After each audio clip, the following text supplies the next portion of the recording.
it's Sam here at ModelChili Scale Models, back after a short unintended break. I haven't uploaded anything for well over a month now, but I thought I'd get back into the swing of things with this relatively small and simple kit. A Trumpeter 172 scale Russian SAM-6 anti-aircraft missile launcher. And no, I didn't just pick this just because that's my name, although some kids at school did call me Surface-to-Air Missile, which was hilarious. But no, I just chose this just because it looked interesting and something a bit different than what I've done previously. And being 172 scale, it shouldn't take too long to build up. But it's still quite sizable, and it being Trumpeter, it's going to just be packed with detail. So it'll give plenty of opportunities for weathering and a nice paint job. So let's start by cracking open the box. Just before I open some of these plastic bags, I just thought I'd point out the way that Trumpeter protects various pieces in these foam sheets, which even on small, relatively affordable kits like this, they go the extra mile to protect various pieces from damage, which I think is really nice. So thumbs up, Trumpeter. Alright, so we've got the hull pieces there, upper hull with quite a few details moulded in, such as the cables and the tools, and the lower hull. So parts for the launcher rack, and then we got more detailed parts for the launcher and the vehicle, the all important missiles, turret ring, and then lastly just the wheel and track all in one piece. And then we've got decals, so we've got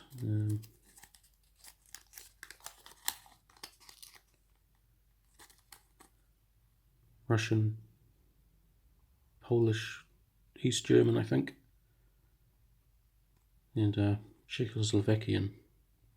Could be wrong, but so we can get some focus on there. Yeah, so minimal as armour usually is, and then the instruction booklet. So all fairly standard, not many pieces, but should still be quite fun. And here we go, step 1, off to a good start. Rye track. Alright then.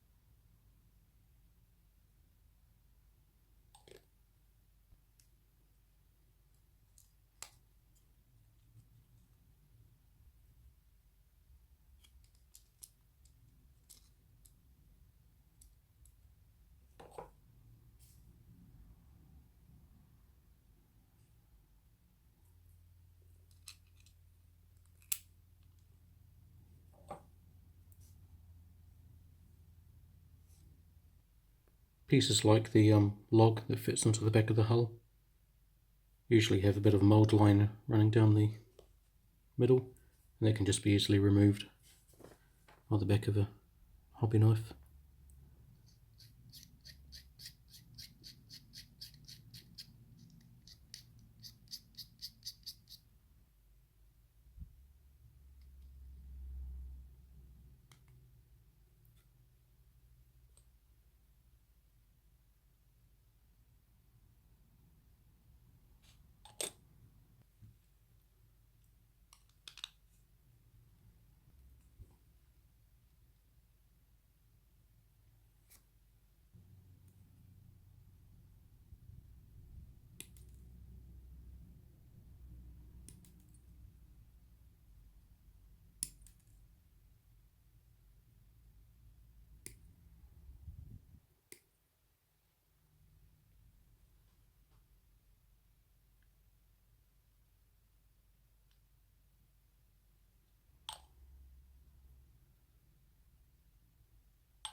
Okay, so that's all the construction complete, and I've just left the wheels and track off just so it's easier to paint, and then I'll attach it once it's painted. And the same for the missiles. And the launcher just rotates, locks into the hull there, so that can be left off for now. And as far as fit goes, I mean, it was pretty much perfect, really. No major gaps, everything fit together really well. No ugly seams or any issues whatsoever, so that's always nice. Now, there was a tiny gap on one of these missiles that I filled in. I can't even tell which one it was. Oh, this one. Just a little sliver of putty in the seam there. And yeah, so what I'm going to do next is give it a base coat of black, and then we can start shading and painting.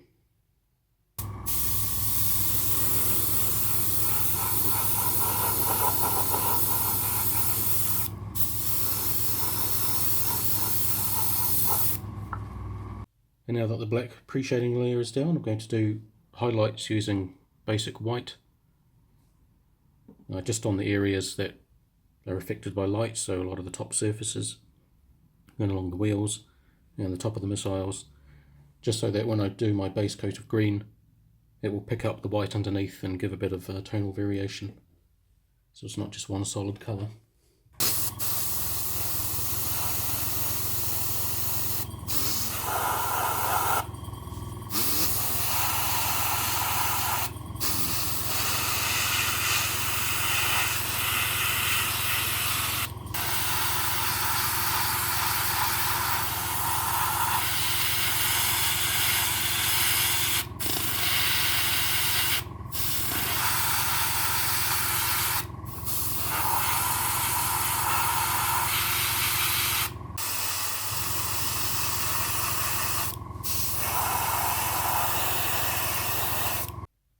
For the base green layer, I'm using Vallejo's Model Air Camouflage Green 71022.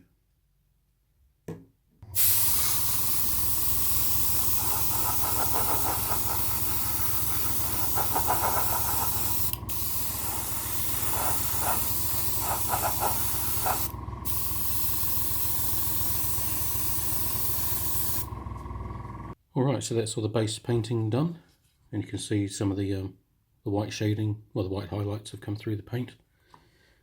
And for the missiles, I painted those with Vallejo Russian Green 71017, and also just did a couple of wheels on each side, just for a bit of difference. Perhaps those wheels have been replaced or just painted slightly differently. And for the next step, I'm going to take all of this out to the garage and spray with Tamiya's TS13 Gloss Clear, and then I can start on the detailed painting and weathering. And now that the gloss coat is down, I'm going to paint the tips of the missiles with Vallejo's White Grey 71119.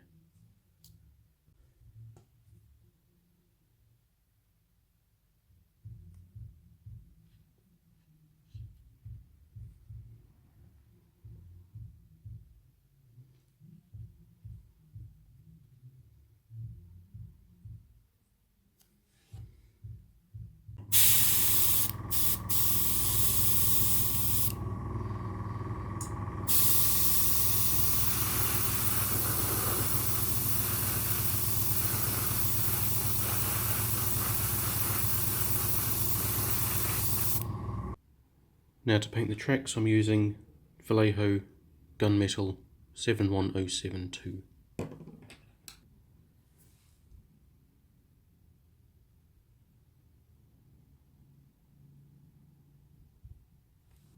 And for the hand tools and log along the back, I'm just using Vallejo Khaki Brown 71024.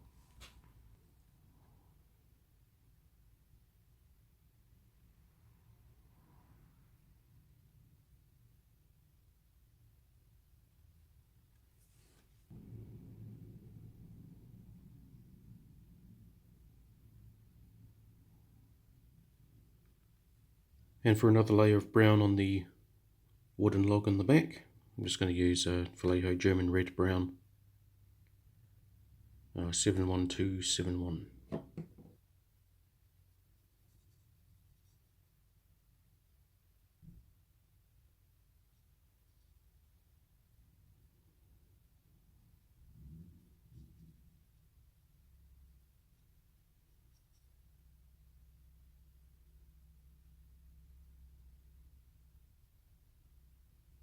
Now for the tiny cable at the front and the exhaust grill at the back, I'm just going to use basic black.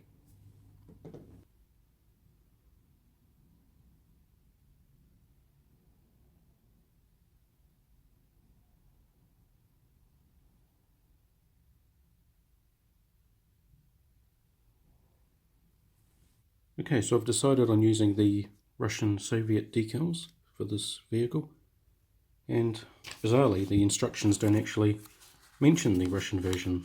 They've got the German, Polish and the Czechoslovakian version, but even on the box there's no mention of the Soviet scheme. So I've gone online and had a look at some reference photos, and I found some other 1/35th scale kits of this vehicle that have got Russian markings, and it's actually the same serial number as here, but they've got the, I think that's the coat of arms towards the back, and I think that's mainly for parade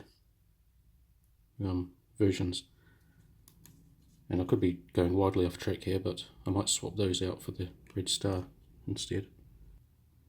I'm just laying down some water to where the decals are going to go, and then using the same brush, once the decals are on, apply some of this microsol setting solution.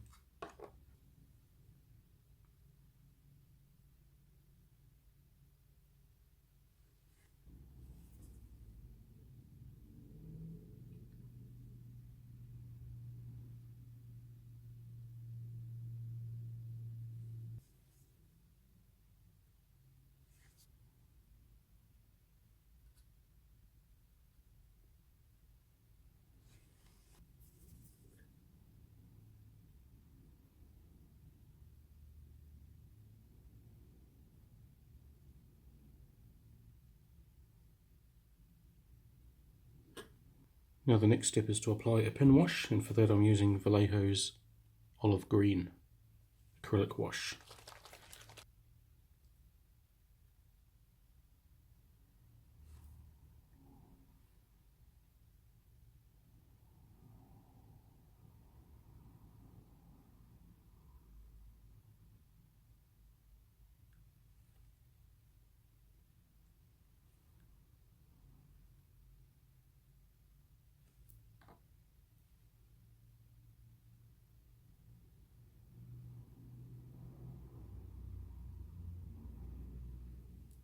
And now with the wash dried, I can use a little bit of airbrush thinner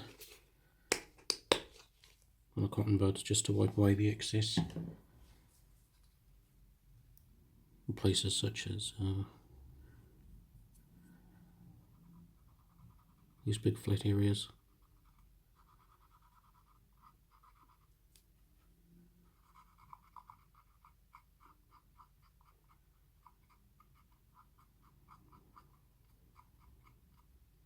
And for the wash on the track links, I'm going to use Vallejo's oiled earth wash.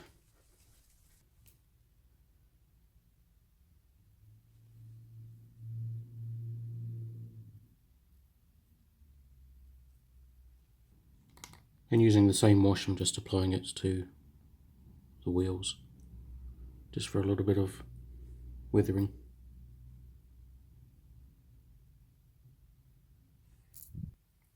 Now I'm just going to apply it to some parts of the vehicle, just where dust and dirt is gathered, just in a few select areas.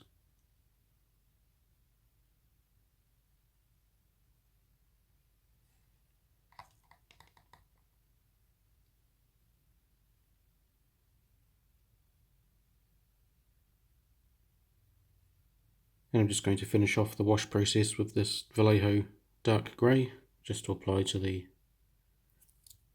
track links, just to give them a little bit more depth.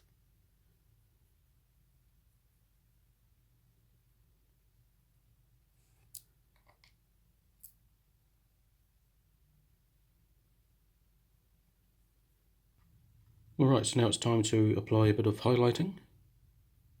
And what I'm going to do for that is use Vallejo Model Air Pale Green 71095 and just apply it to some of the small raised areas just to make the details pop out a bit more.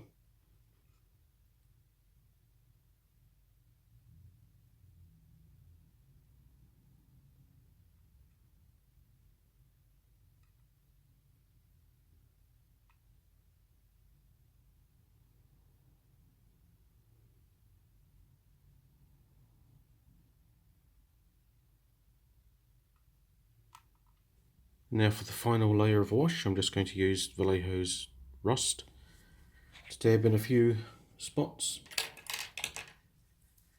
A lot of the reference photos show these vehicles are relatively well kept, so I don't need to go too hard on the chipping and the rust.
And now just for a bit of dry brushing, I'm going to brush along some aluminium just along the edge of the track, just where there's new exposed metal that's a bit shinier than the rest of it.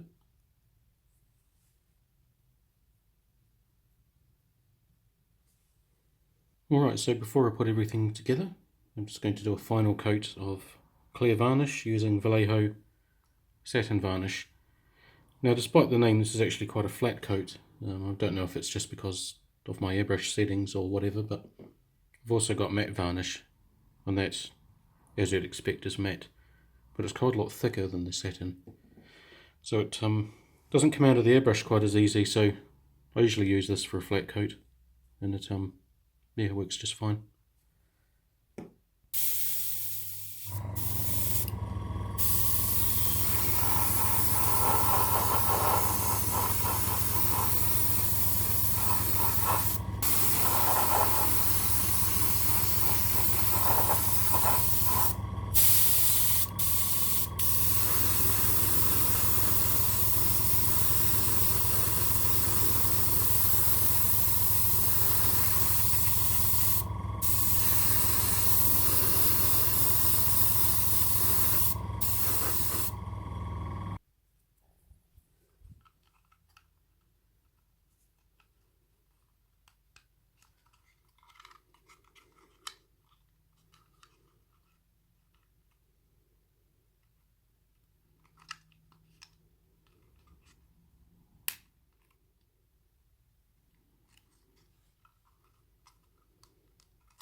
Alright, so there it is, done and dusted. And I had a lot of fun building this kit. It pretty much just fell together out of the box, as you saw. And the majority of the time was just spent layering up the detailed paintwork and the weathering. And I'm really happy with how it's come out. It's quite small, quite simple, but it makes a really nice display piece, especially with the wash, which brings out all the detail.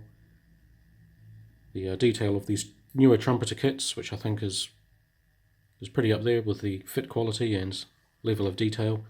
So pretty happy with that overall. But as always, I'm keen to know what you guys think. If you've got any questions or comments, please leave them in the fields below, and I look forward to hearing your feedback. These kits are quite fun to do now and again, especially after a complex or big build. And they're also good for practicing different painting or weathering techniques.